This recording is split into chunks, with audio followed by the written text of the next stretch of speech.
it's a safe place for everybody in the invisible community because I think it's needed. I think we need safe places. In fact, as we get into these different type of advocates, I got down to this one, and it talks about community, and it's giving me the description of what invisible is.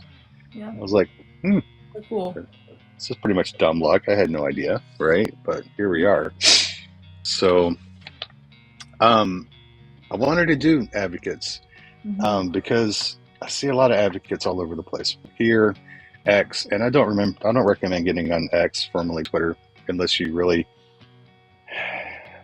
are in a stable state mentally. Because you So think you never. think you think TikTok can get or Facebook can get ugly. Oof, yeah. I'm not That on it. X Um, is can be a cesspool. Um, and I started seeing some things that I was starting to question about certain advocates, and so that's why I started doing research, and that's why I kind of led to all this. Um, yeah, yeah, Moonchild, you're right. I haven't been on Facebook in a long time, you wouldn't. intentionally. Um, so I started doing research on advocates and how, what the different types and what they do and what they're trying to accomplish, and how, as a invisible member, we can be better advocates for ourselves, right? Hmm. Hey, Bobby. Princess asks, what do the advocates really do for you? Well, What we're going to talk that's what we're about. going to talk about. Yeah. The definition of an advocate would just simply be the working definition, because y'all know I have to have definitions. Someone who fights for you or helps you fight to get care and respect you need/deserve. Simple, right? Whether it's medical, whether it's legal, whatever, it could be a lot of stuff, but we're just going to apply it to the medical, to the invisible community, advocates in the invisible community. I hope that gives you a good definition of what we're working with here, because that's really, in a nutshell, that's it. So I guess we can start with types of advocates, right? Yeah. Um, Legislative advocacy, working to change laws and/or policies. Hmm. Um, what's good, in my opinion, about them is they can help improve healthcare by creating new laws or getting better insurance coverage for the entire, um, invisible community, right? Whether it's mental health, chronic pain, or chronic illness. Yeah. The negative part to that is it takes a long time for that type of change to take place. Time, and if it's legislative, I'm going to try not to get all political, a lot of money as well, Hmm. lobbyists and things like that. So Yeah. I feel we need to, I need, if I say we tonight, take that back. I can only speak for myself. Hey, Dixie. Um, I feel that I need to support people to do the legislative change. There has been change in Illinois, right? Hmm.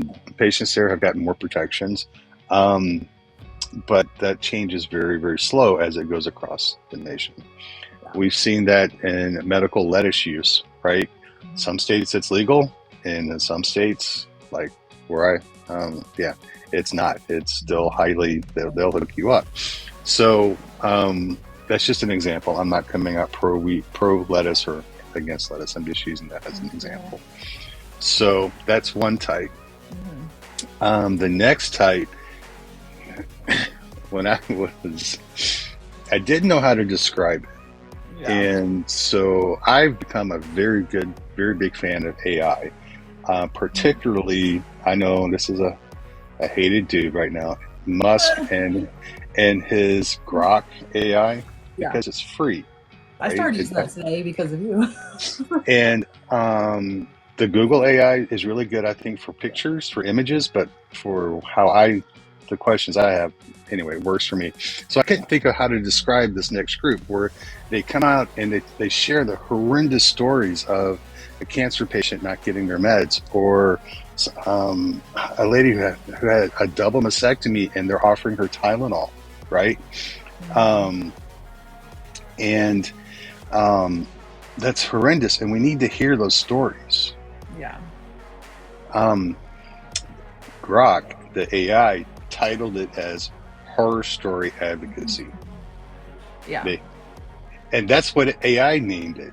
That's what Hmm. I was going to call it something like that, and I thought it was funny that a computer came up with that Well, term. it's very like fear mongering, like just showing the horrible sides of things, which is good to share, like we always advocate for sharing our stories, but I think if you're not going to share a solution or you're not going to do anything positive with it, just scaring people isn't, Yeah, I and don't think it's a great way to go about things.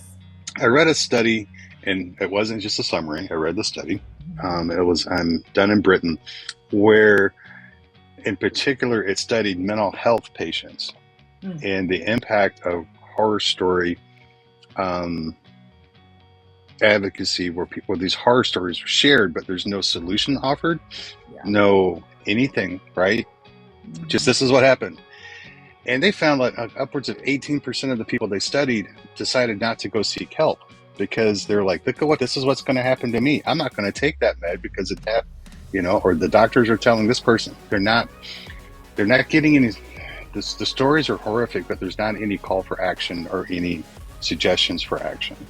And it can, I was gonna say we talked about last week maybe or the week before about even if you had a bad experience with something, share that experience, but also let the person know that their experience may be very different than yours. We are all so different. And so saying, "Oh my gosh, I had this horrible experience and I had this surgery done and it failed and I rejected this," and just sharing the horrible, horrible things and just being like, "But that's just my experience, you're very different. This is a cautionary tale. Like I would, think about it, do your research, but everybody is different. So you have to, you know, share your stories. It's important. Share what happened to you. It's important. I feel like I press that all the time. Just when we call out the horror stories, we need something besides.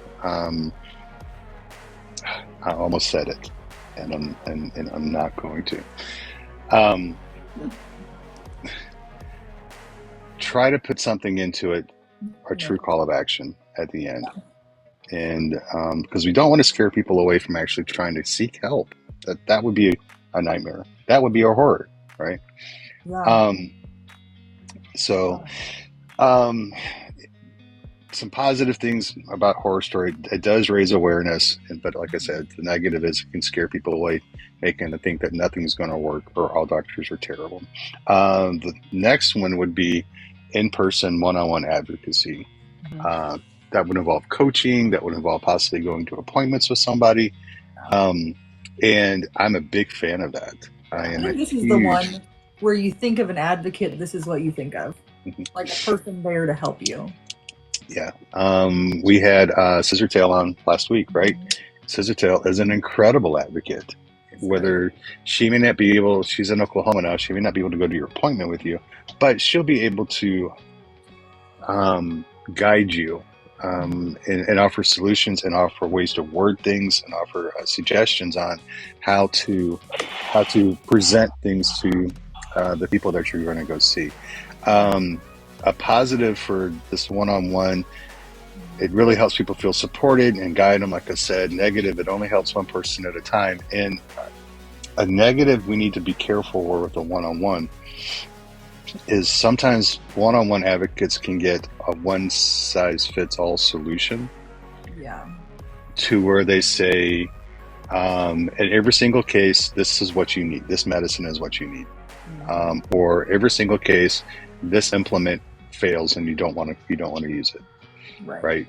So kind of keep an ear and see whether when you're discussing your case with them, say, if you're feeling that, ask them, say, hey, are you sure that I know this has horror stories for other people, but could it possibly work for me? My doctor's telling me this, my research is telling me this, right? Because you want somebody who's going to care about you and help you, but you don't want them to be focused on one single solution, right? Yeah. Does that make sense? Absolutely, because we're all individuals, so it's like you said, it's not one size fits all. We all you want to make sure that if you're doing a one-on-one with an advocate, you want to make sure that they are catering it towards you, type of thing. Like you're hiring them just as much as you're hiring a doctor or whatever. So you would want just to make sure that they're willing to work with you and not just go off of what they want to do. If that makes sense. Exactly. Thank you, Ricky. I think, and we'll get into it when we get into this SBAR, or we can talk about Dr. Mike in his 3-minute speech, right? An advocate could simply be the person that you bounce ideas off of. Hey, how do I start this? What is this process? 3 minutes to get my entire story into 3 minutes. What do I put in and help you brainstorm? Even if they can't go to an appointment with you, Right. That's an advocate that's willing to sit down. I don't consider myself an advocate, but I've helped people with their 3-minute story, right?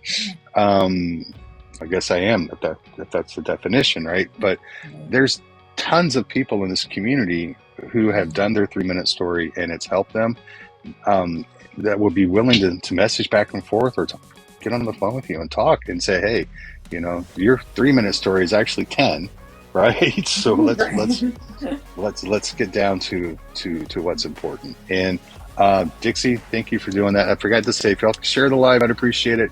And to beat the crap out of my nose tonight, I won't feel it. I wish I could. It'd be a good distraction from everything else. So we haven't made FYP in a long time. So let's try 15.5 is what we need on those likes. So please start smashing that. I like what Leslie said. She said, you want to make sure that their story doesn't fade into your story with the advocate. Because I think we all have our own individual things, and you don't want your advocate to use their experiences to kind of blend in yours. So that's great. Yep. And this ties in also with one of the other ones, community advocacy. Does the person that's advocating for you have to have your difference or your disability? For me, I wouldn't require that, because I feel that chronic illness people and mental health people have walked the same issues that I have with medical and insurance companies, right?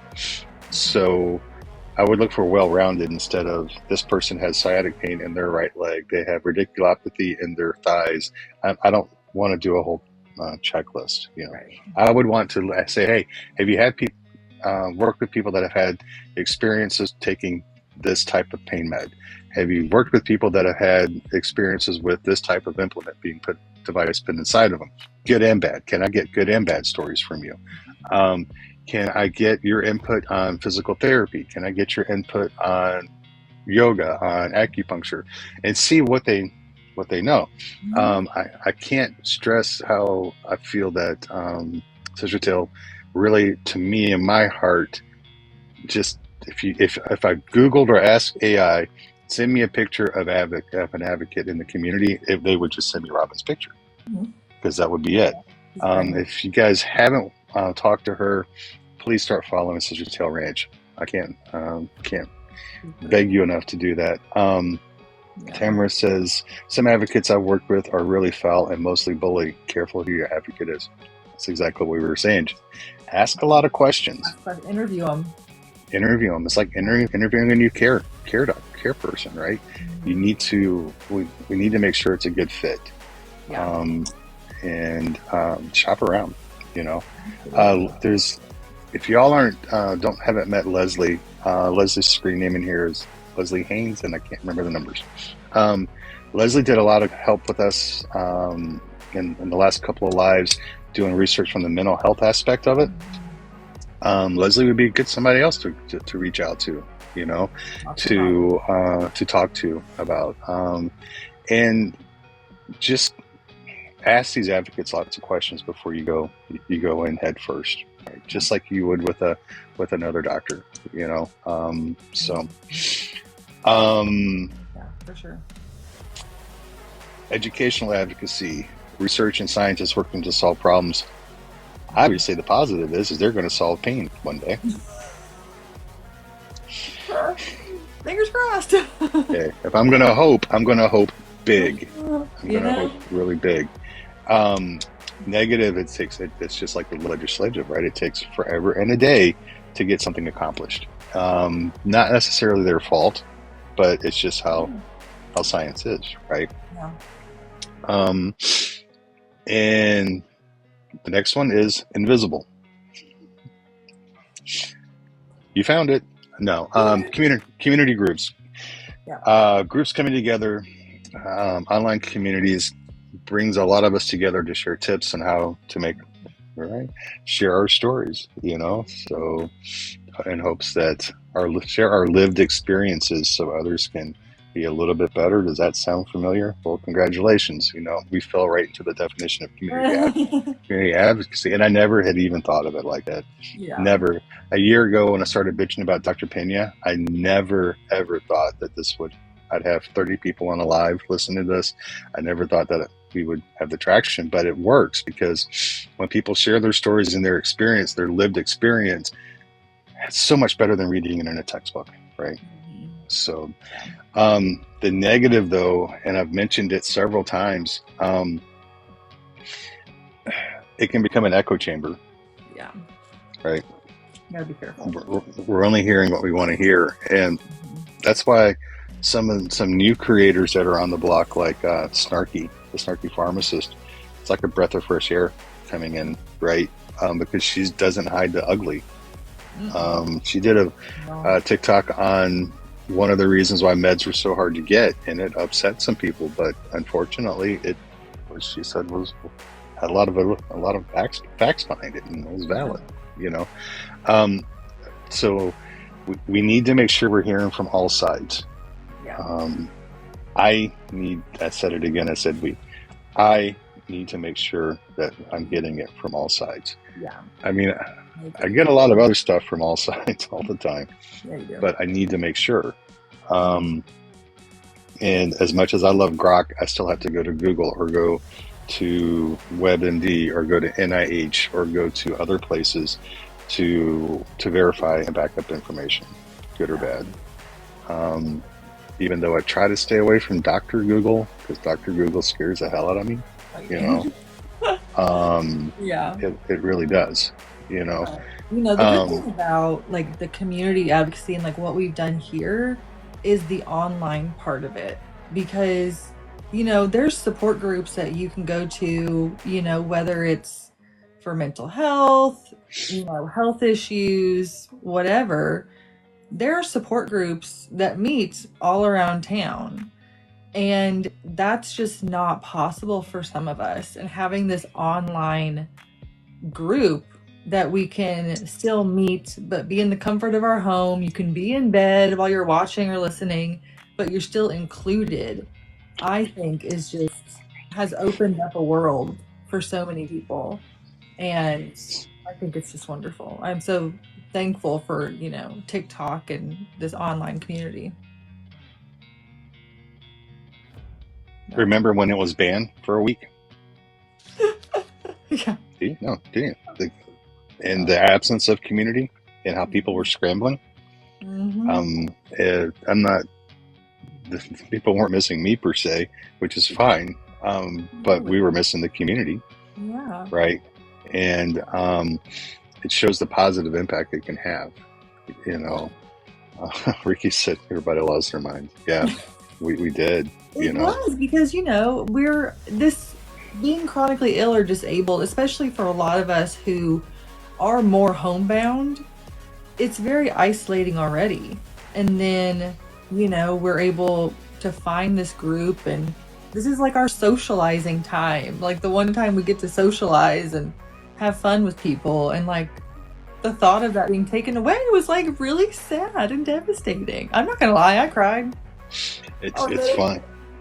It's funny that you mentioned this is our people, and I was talking with sending messages back and forth with a friend of ours, Jennifer, right, and about me going to the grocery store and today, and how I need to take that as my time I need to work on my brain to make that my time, relaxation time that I can walk in the grocery store. I don't have to talk to anybody. I can put both my earbuds in, put some really good classic country music on, or or maybe the other day, today I was actually Beastie Boys is what I listened to as I'm walking through this grocery store in Redneck, Texas, right? And I got Beastie Boys blasting in my ears. It's like they already hate me for the long hair. But I told her, I'm having the problem making that adjustment to that's being my time. Yeah. And she's like, what's going on? I'm like, because I hate people. Right. Oh, same. I hate people. Yeah. And my therapist and I haven't got to that point yet. I don't think she's got her dosage for herself quite right before we tackle this, because it's going to be pretty scary.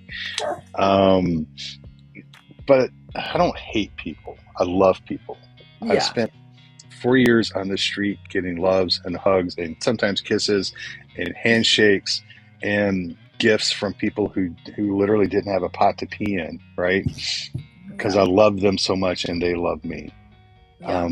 It's the people that stop where you go to park in a parking lot, that stop because they want that parking spot that's that much closer to the door. Right. And I'm like, I just want to get in and get out. Yeah. I park. I mean, I'll purposely park in the back 40 when I ride it, just because it's easier. I can get in and get out, right? But it's the people that fight over the last thing of Totino's pizza rolls. It's like, dude, have the pizza rolls. Or stop in the middle of the aisle. Oh my God. And talk about when they were in second grade with their aunt's cousin as their teacher, right? Right. Yeah. No, I think everybody can agree that, like, we hate people, but we love our people. We love our people, our friends, our community, but like other outside people, not so much. I don't want people. I want to go back. I want to go back to something that's totally. Let's get us out of the weeds and bring us back. Tamara said, I want the facts. It's hard to act if you don't know the facts. I don't want to act on fallacy. I love that, right? I love that. And for me, that's part of my undiagnosed ADHD neurodivergent stuff. It's why I had to have definitions. Mm-hmm. And I was 56 before I realized that. Really? I've done it all my life, but it was like 56 when the light turned on. It's like, hey, when I first started seeing my therapist, she hasn't brought it up, but changing my way of thinking is when that kind of came up. So I agree with you. It's hard to act if you don't know the facts. So I'm way behind on messages now. And I think, it's like something I have learned with being on TikTok or just on social media is I'm a big fact checker. Just because somebody says something, do your research. Don't just blindly believe them. Obviously there's some people on here that are more reputable and you're going to trust what they're saying. But it's just so funny because some people will put stuff out and it's just completely wrong, but they have, 5,000 views and all these likes and people commenting. And so you want to make sure that you're getting both sides and you're also getting factual information with it. Mm-hmm. If that makes sense. As I'm going back up through the comments, I love what Leslie said. We need people to feel loved. Mm-hmm. Seen, loved, being loved and heard. Mm-hmm. It's amazing. For those of you that have faith, this is not anything that I've done, and it's not anything that Amy does. We just show up. That's all we do. I'm trying to catch back up on the comments because I know I've missed some.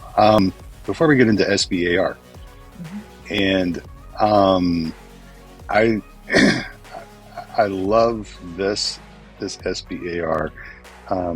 It's those of you that have been around for a while know Dr. Mike, and Dr. Mike talks about the 3-minute speech. It's extremely similar to the 3-minute speech, but in my opinion, it's shorter than the 3-minute speech. Yeah.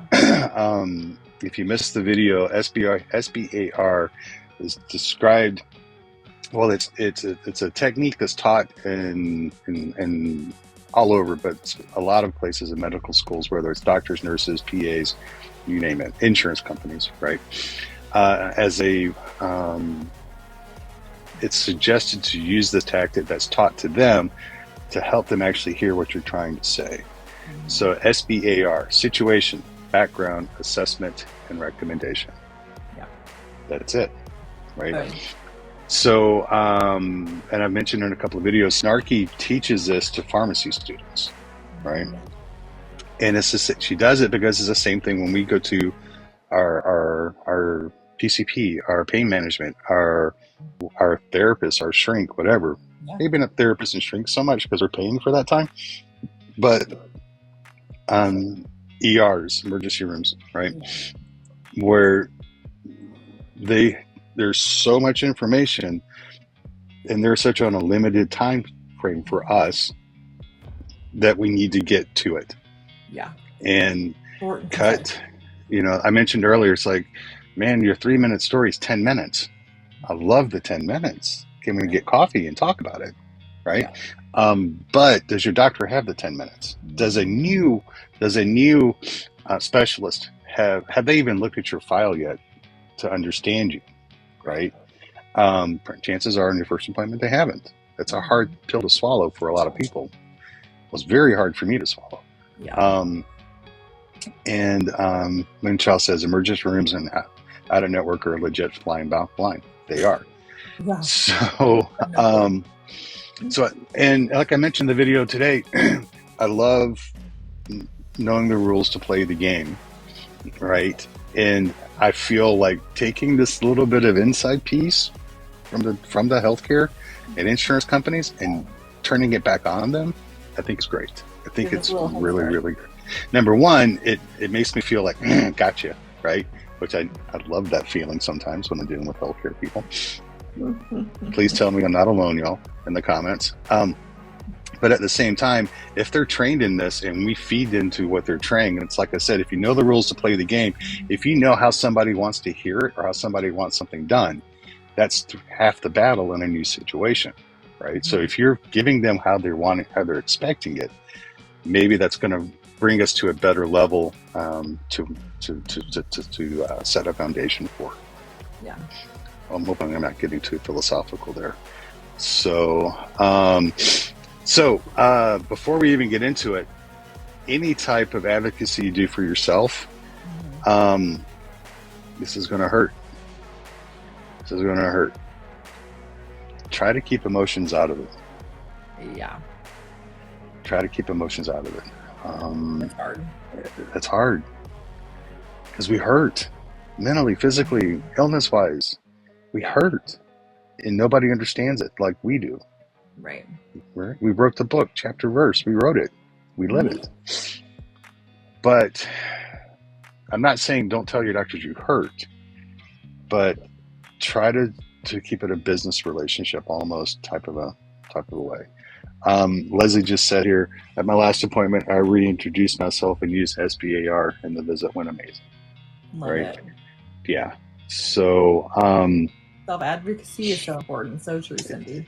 It is. So while I want to be a human when I'm using this technique or any technique with my doctor. Yeah. And I know you've got some techniques, and we were supposed to do these before, and I totally screwed it up. Sorry about that. We'll get to them, I promise. I need to make sure that I'm not just going in crying every time. Yeah. Moonchild, I do the exact same thing. When I'm furious, I tear up too. When I have any heightened emotion, crying happens.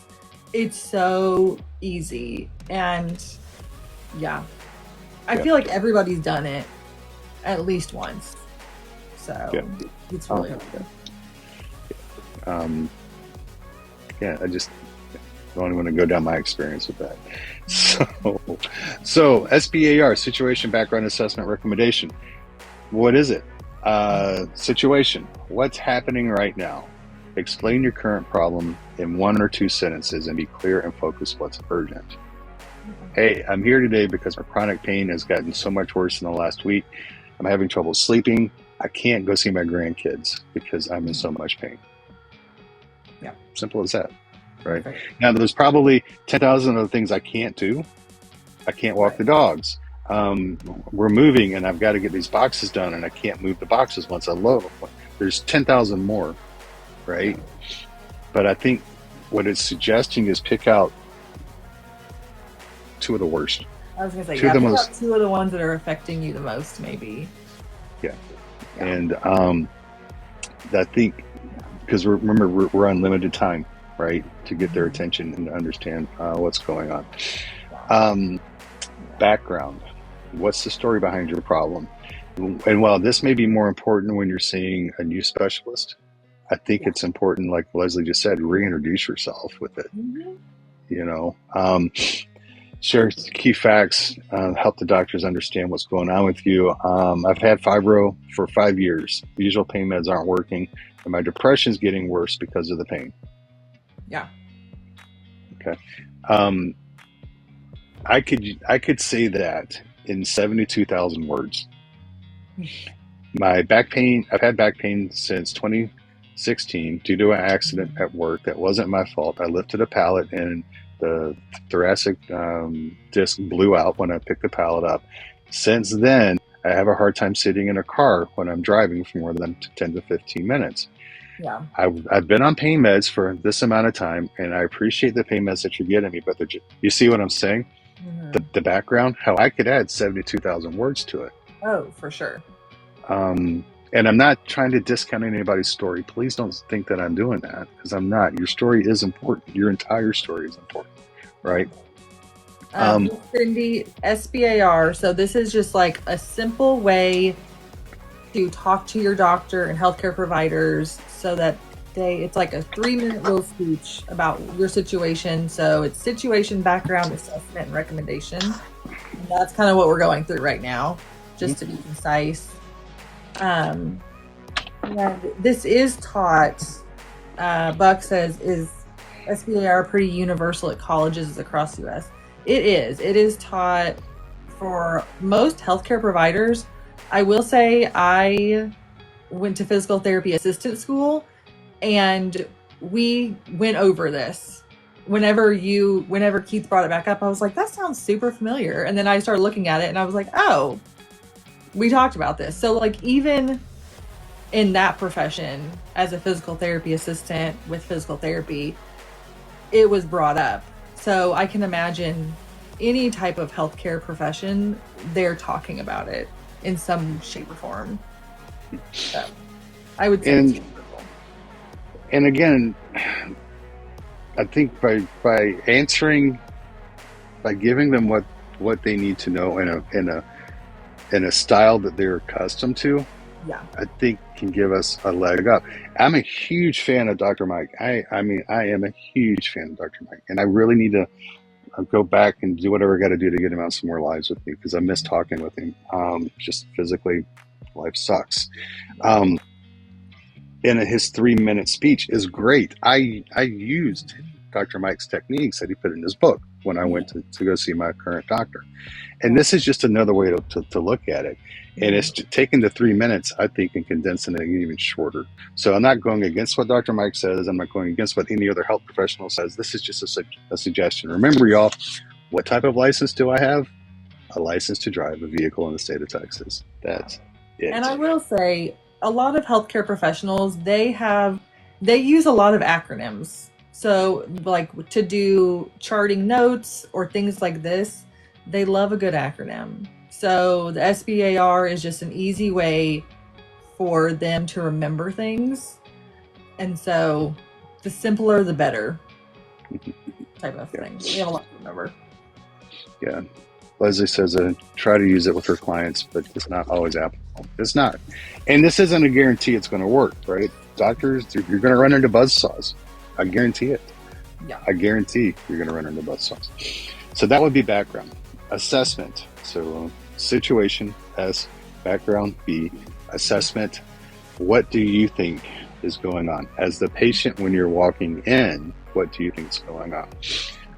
So a synopsis of that would be share what you think the problem is based on your experience. It's more than okay if you're not sure. Just say what you're worried about. The example, I think my pain is worse because the need of medication I started, or maybe, just maybe, the medication maybe the depression is making it harder to cope. Mm-hmm. So there could be two things going on in what this person is saying. The new meds aren't working, the pain's worse, and then the depression's making it harder.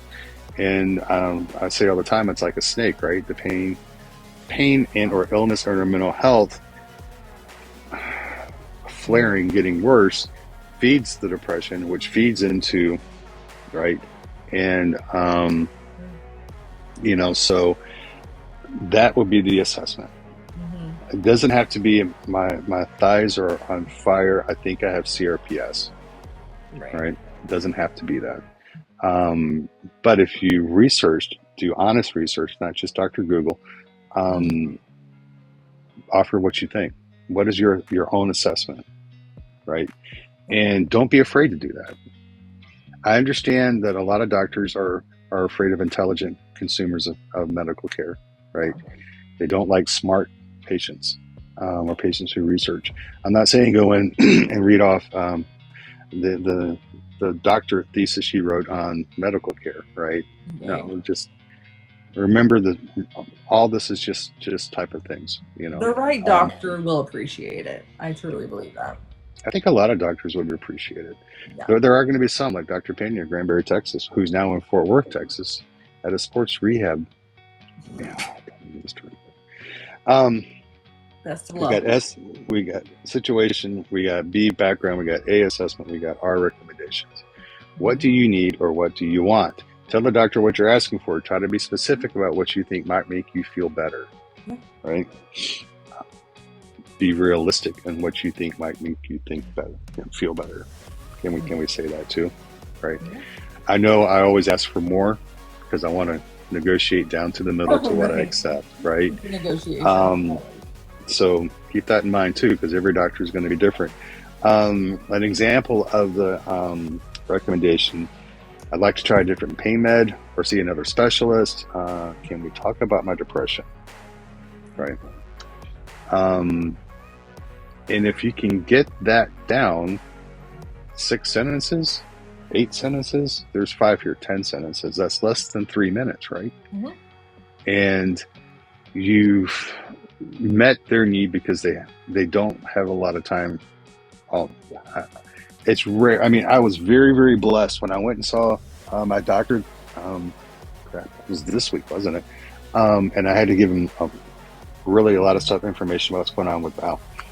And he actually crawled up on his desk and sat Indian style and looked at me, right? That's awesome. And because I handed him this notebook with all this stuff. And he was like, so tell me more about this and tell me more, because I was having to explain why I hadn't gotten PT done and why I have MRIs that are still hanging out there that aren't done. Why I still haven't seen the headache specialist. But that's a rare bird. That's a rare treat. Right. A lot of times when I see him, I can hear him outside the door before he walks in. The tech comes in and takes the blood pressure, and then they almost faint because my blood pressure is so high because I'm hurting.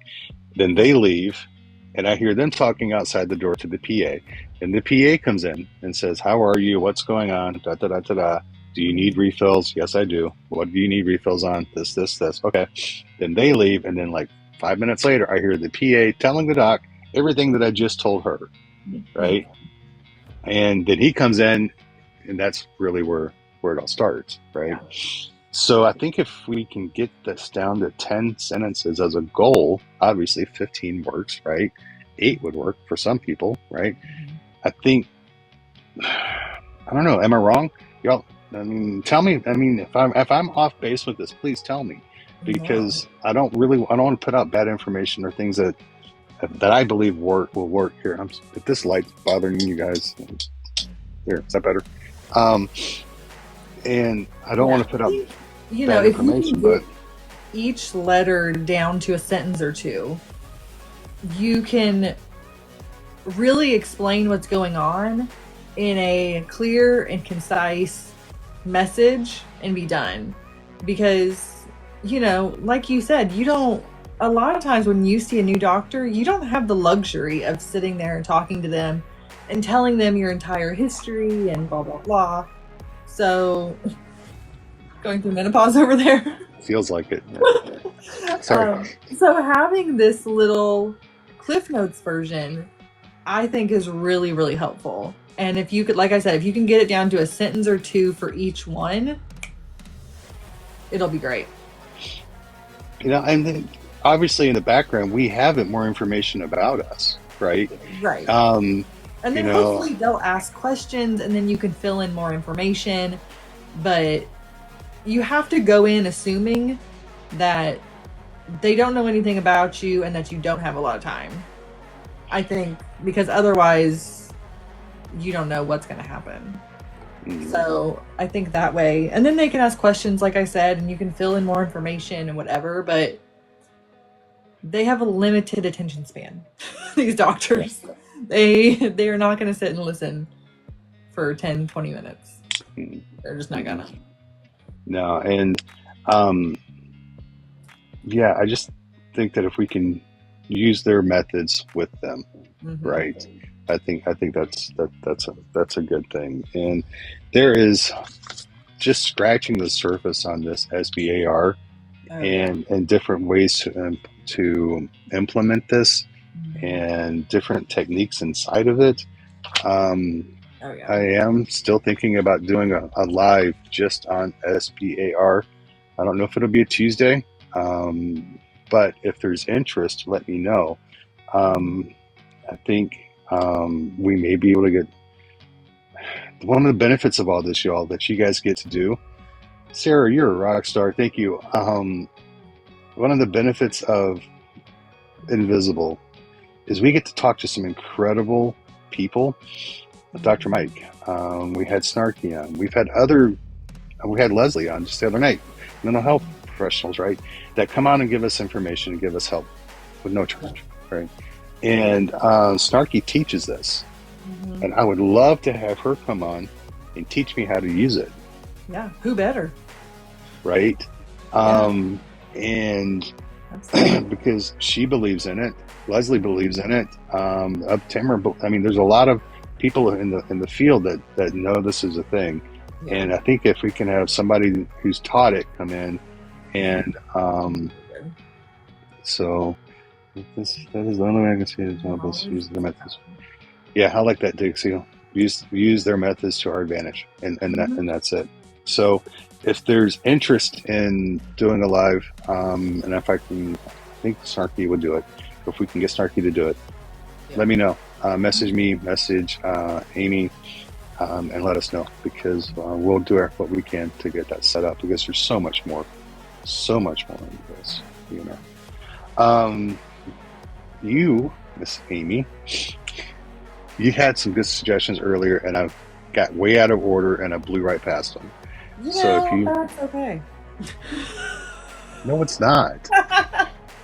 No, it's not. I do not mind tonight at all. No. So let's touch on what you had, because there were a few in there, and they're solid. Yeah. You know. So we had talked earlier about the types of advocacy, and I truly believe that the most important advocate is yourself. You learning how to be your own self-advocate is the most powerful thing you can do for your health journey. Because, I mean, we've said it before, nobody knows your story better than you. And becoming a self-advocate and learning how to do it is a journey. I will say, I feel like I have just gotten good at it within the past 5 years. And I've been doing this for a long time.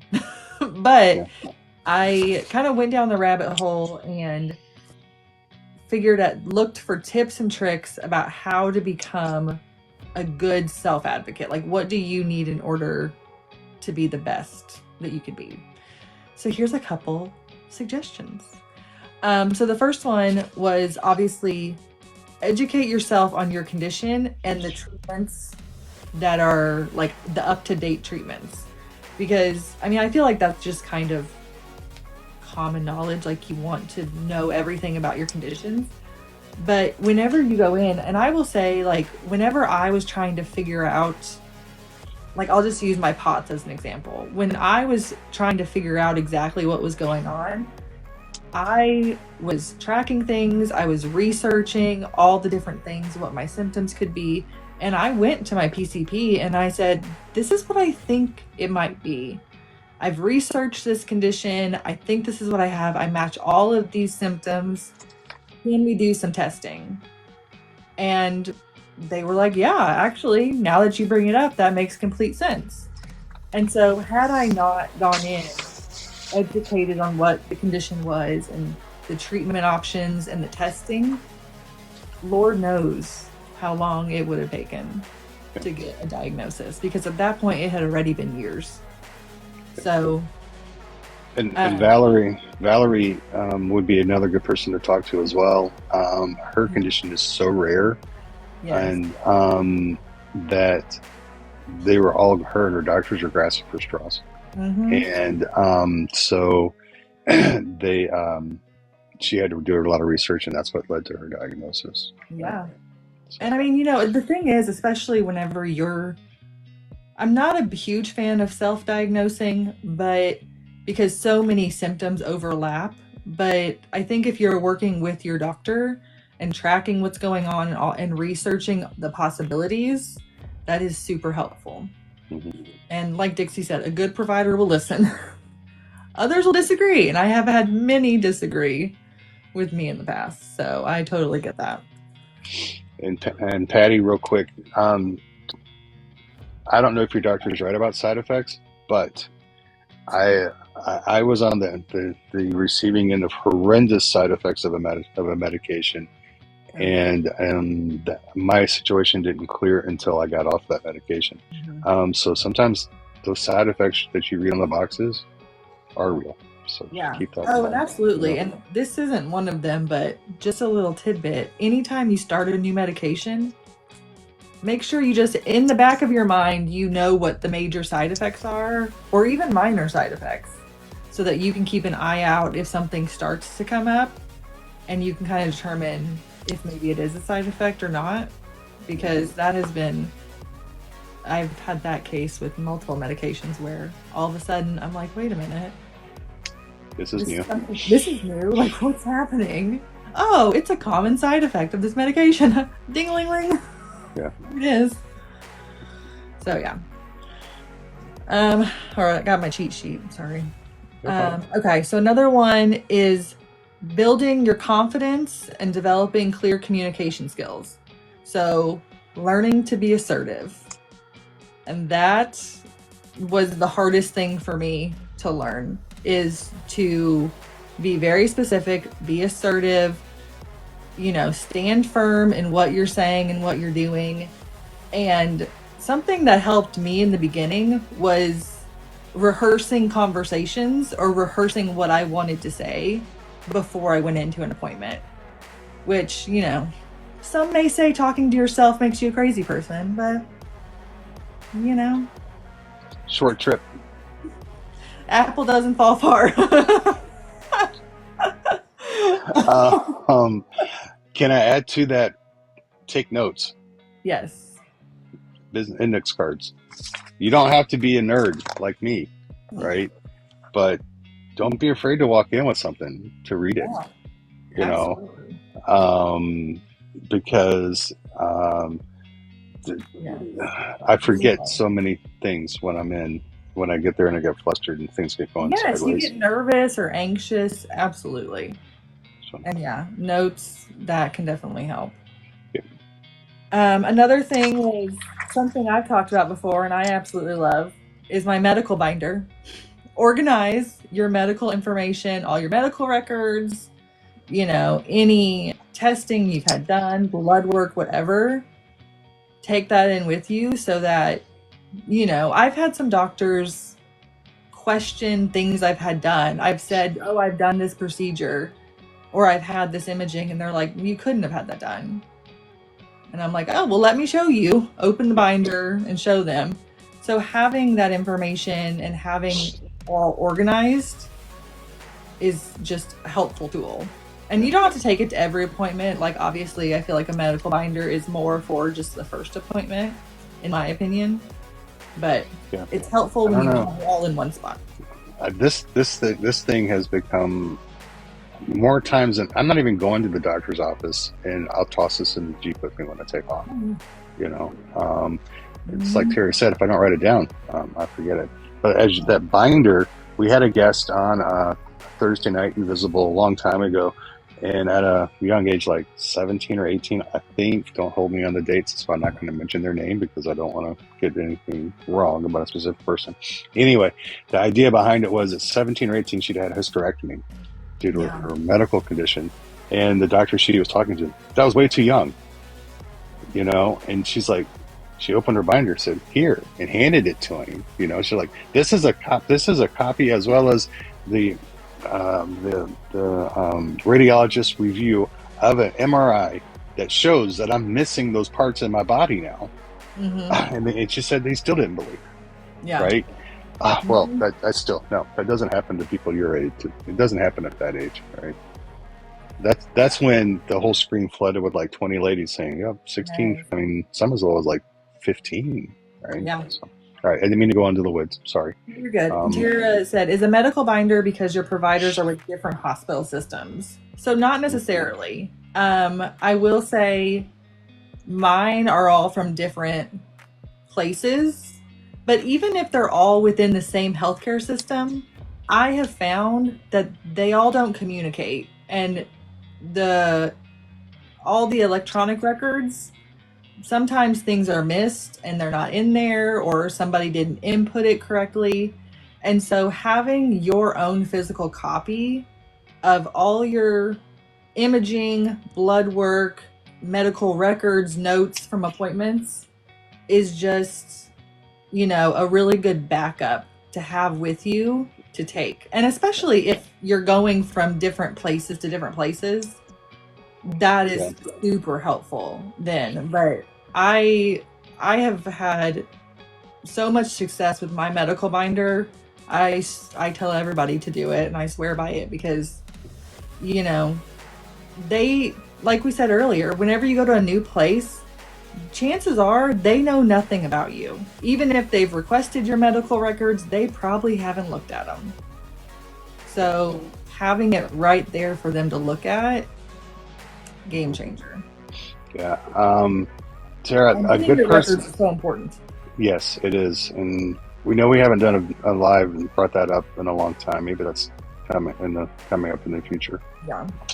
Tara, a good person to talk to also, besides Amy and the other people like Cindy New Normal, pin sheets, list allergies, emergency contacts, meds, doctors, drug diagnosis, surgeries. That's awesome.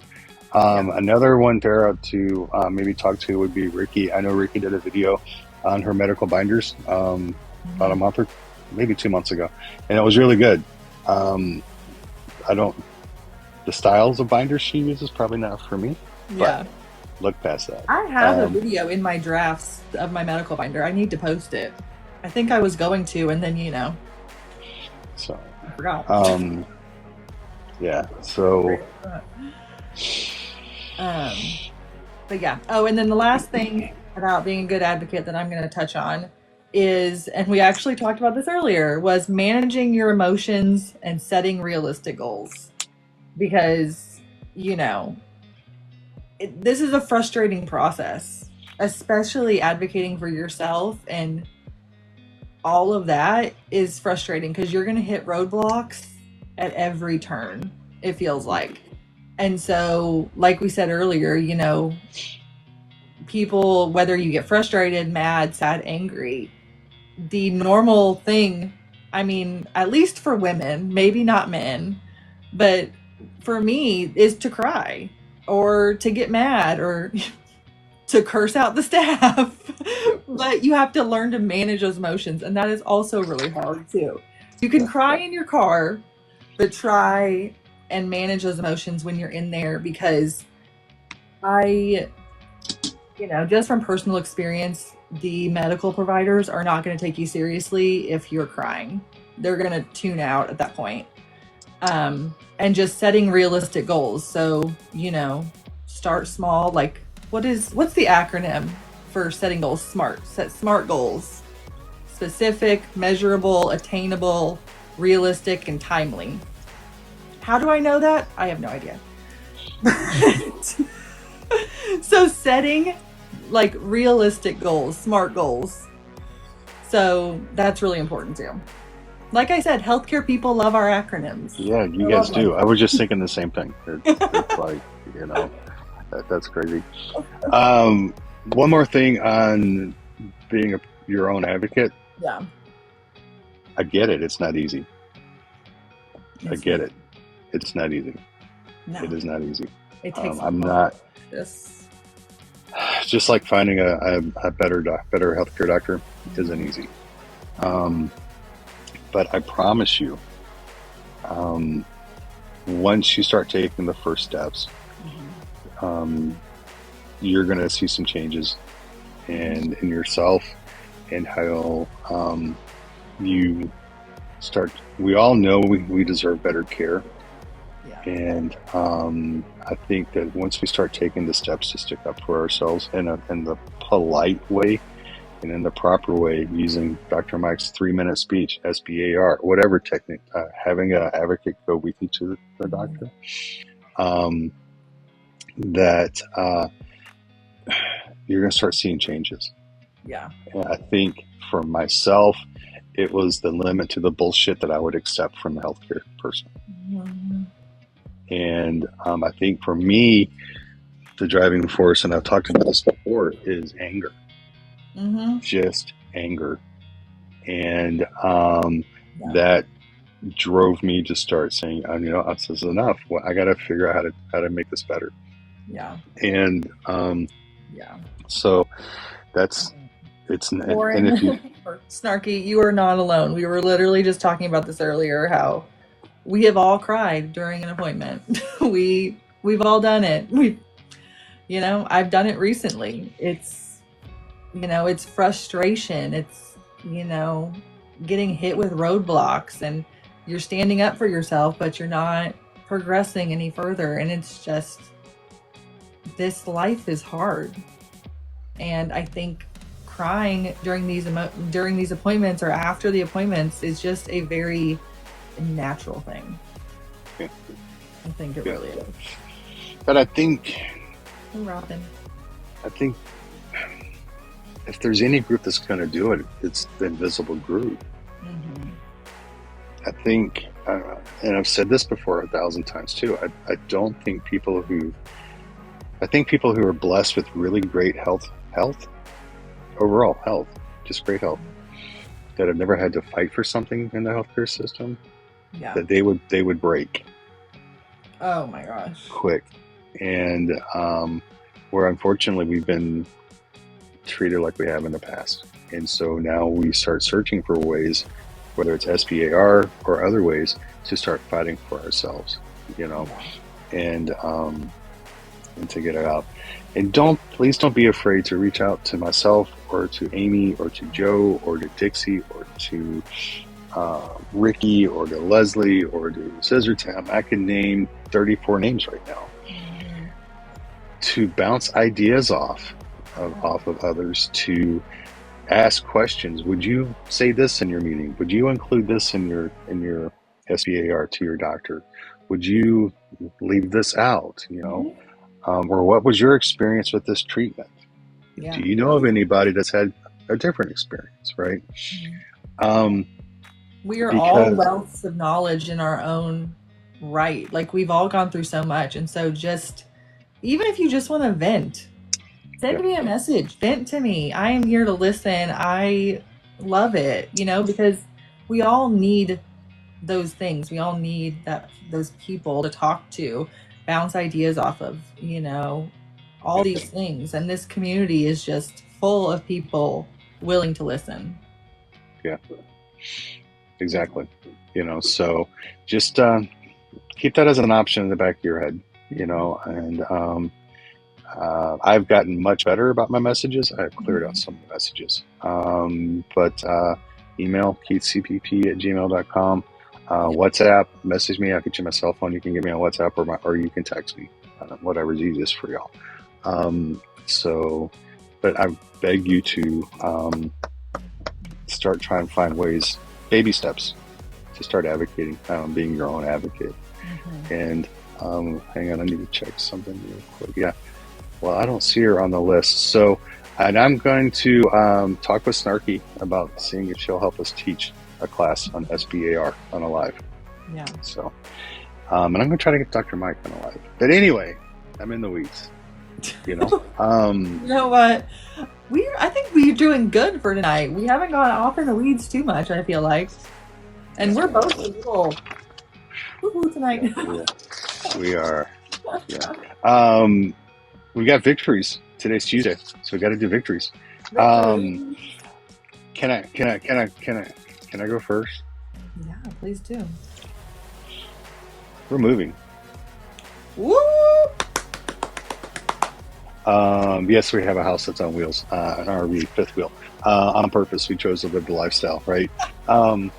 But we've been stuck. We have been stuck for so long. We've been stuck for so long. Yeah. I tried to get water from the street brought to the tap at the street. I gave him my $2,500 the week before Thanksgiving, and it finally got put in by the last week of January. Right? So all the work's done. So actually, we have a date as of this afternoon, Wednesday. They're gonna rip this thing out of here and take it to the new spot. We got power there, we got water there, we got sewer there, we got all of it. So that could be Wednesday, which means I'm going to be busting my butt to get everything that's not bolted down put into a box, because if not, it's going to crash. Like Wednesday tomorrow? Next Wednesday. Oh, okay. I was like, dang. So next Tuesday night's live will be an Airbnb. We're gonna stay in an Airbnb Tuesday night, so that way we have the dogs somewhere for the move on Wednesday, right? And then go piece by piece like that. So you'll be in your location. Yeah. So I had to brag because this story's been going on for over a year, right? Talked to my current landlord. He was really cool. He's wanting to give me bids on some of the work we still need done at the new place, but so that went good. So I had to brag, and nobody is more happy than Valerie. I'm guaranteeing that. So, all right, victories. That's a huge victory for me, and I had to share because I needed to share that because it's been so hard this last year. We've been running into so many walls. It has nothing to do with healthcare, but that's my victory. What's yours? What is your victory? Dixie, what's your victory? Amy, what's your victory? We know you had one. For the people that missed your video, what was your victory today? I did. I had a good pain doctor appointment. And you know what? I think I told you, I was like, nothing really happened, but she was just kind and she listened and she was respectful. And for me, that is a win, which is really sad, but I digress. Yeah. But it's a win, and I have not had a win in a long time, so I'm going to take it. So take it and run. So have you gotten a shower this week or in the last couple of weeks or anything? Did you see the grandkids? Did you get a puppy? Did you play with somebody's puppy? Did you not shoot your neighbor because you were mad at him? Because that's a victory. Did you? It is. What's something that you've done? Oh, I got a haircut this week too. So that's two things. Yeah, I did, and so that was nervous. I'm rolling in. I love this.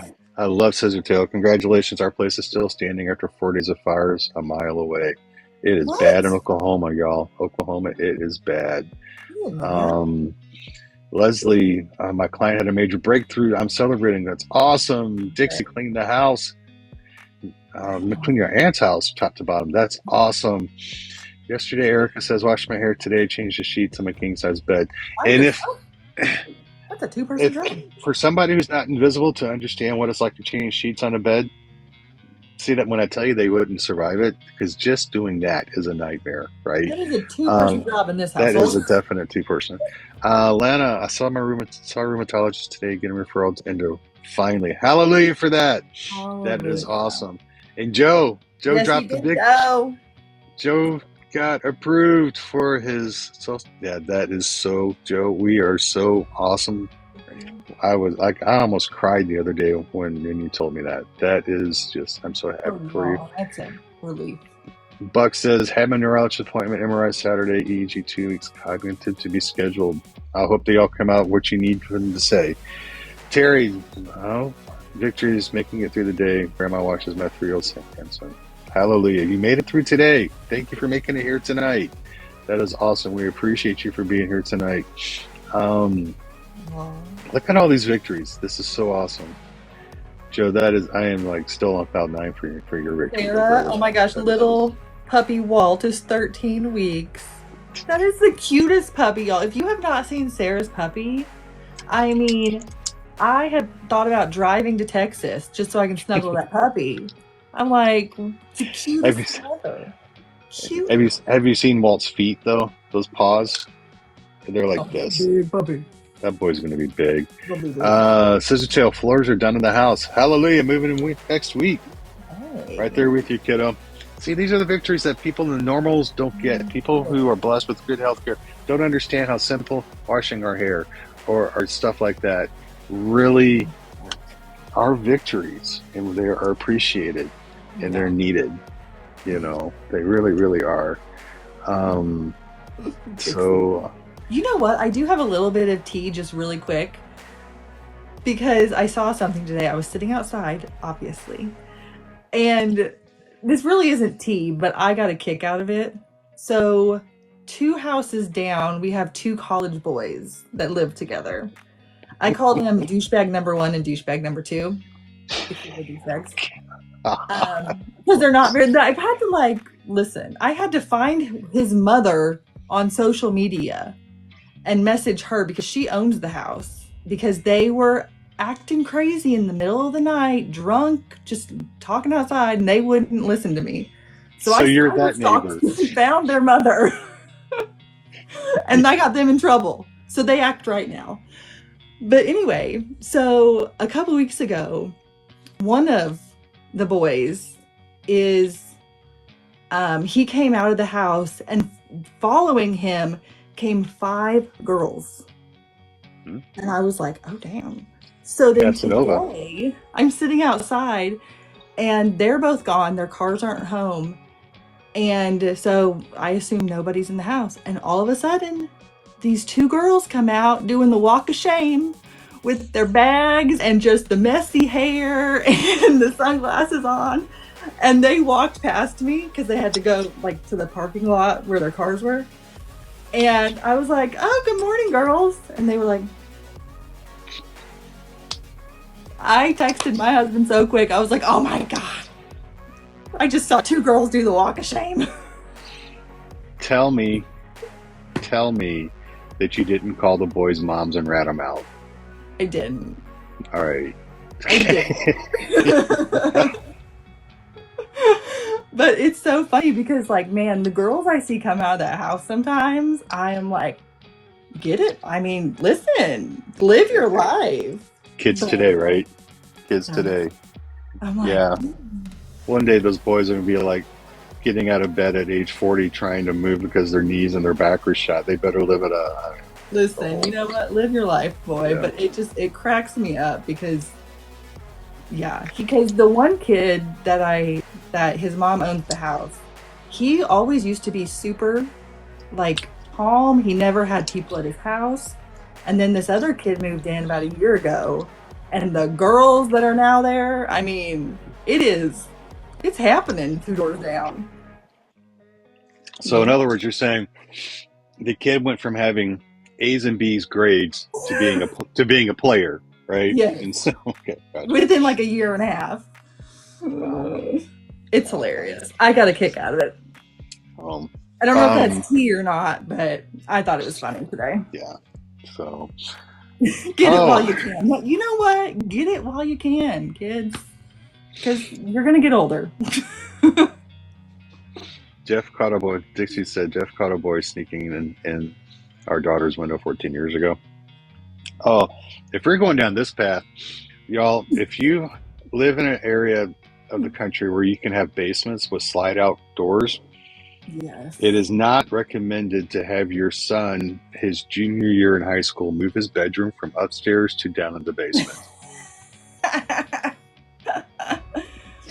You probably did it. I did. But I was an A and B student, and then my grades dropped. But, So I went into radio because They'll I make can't. for good stories one day, I'm sure.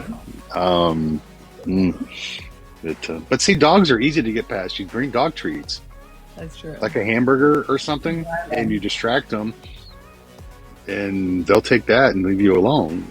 Yeah. See it. But then, now we're in the weeds. We are officially in the weeds. Sorry. So I just lost every bit of respect. I've changed, y'all. I'm a better person today than I was then. Listen, You know, they make for good stories, You know, Kate, thank you, Kate, for coming to my defense. I lived in a 3-story townhome, bottom floor, parents on the top floor. I just left. That's it. Yeah. That's it. Well, see, they had to let me out because it was a 2-story house, and my room was up in the middle of the house, and it had like this faux balcony out front, right? I climb out my window onto the balcony and literally shimmy down the poles. I would get busted every time I came in because I'd have to come in, find another way to get in. But getting out was easy. Getting out was real easy, and they had no idea. Getting back in, you know. Scissor tail. At least she's your daughter-in-law now, you know. But that's awkward. That is awkward. That is awkward. Oh my God! Did you tell that story at the wedding? Could you imagine her parents when Scissor Tail stands up? I remember when we caught her.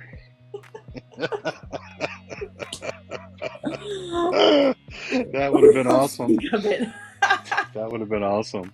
So that's probably smart. So next week's live will be from a different location. Probably be better than the bedroom that I'm in right now with air conditioning. And I think I can drop a tease. I think I'm going to drop a tease because if I drop the tease, I have to do it. Invisible No More Thursday Nights is coming back. It is coming back. And the guest that's going to come back with it is incredible. Their story is incredible. And I think a lot of people are going to be able to relate to part of their story, to a lot of their story. And I'm honored that they're going to share their story. And I'm not going to say who it is yet. They can say it. I don't care, but I'm not going to. But it's going to be a good one. It's going to be second week in April, I think is when it's coming back. And I'm looking forward to it. It's been gone too long. So I'm hoping by that time where the move is done, I have energy, I can be a human being, you know. And so that's going to be really, really good. Something to look forward to as well. I'm very, very honored that this person reached out and said they wanted to share the show. Yeah. So. I don't know, Moonchild. You've missed a double dose of us. I don't know if you're ready for a double dose. Yeah. So be careful what you wish for. Yeah. So yeah, we do need to have Amy sit outside more often so we need a lighthearted Tuesday. So, but anyway, on that note, it is past my med time. And I am going to go med up. Is there anything you need from me? Anything you want to talk to me about? Any problems you have with me? Any good things you have about me or Invisible? Please let me know. Message me here on TikTok or Insta or YouTube. Oh, the YouTube page. Everything's updated. Joe's kicked ass on the YouTube page. Scissor Tails, when we had her on, that is now up on the YouTube page. Snarky Pharmacy, the SUD, all that stuff is up on the ableism. All that stuff's up on the YouTube page. Thank you, Joe, for doing that. Tonight it'll be up probably in about a week, so we can cover that too. Let me know if you want to do a special night with SBAR. We can talk snarky into it. And I think that's about it. Miss Amy, do you have any parting words of advice? No, thank you all for being here as always. I hope everybody has a good week. I hope everybody has low pain days. And we will see you guys next week. Yes, we will. Yes, we will. Y'all, thank you all for being here tonight. Thank you for putting up with us tonight. Oh, it's been a day. It's been a week, and we survived it. And you guys do so much for me. So if I can do anything to pay you back, please let me know. So until then, we will see you guys in a week, and it's going to be crazy. So anyway, I love you guys. Be safe. We'll see you. Peace.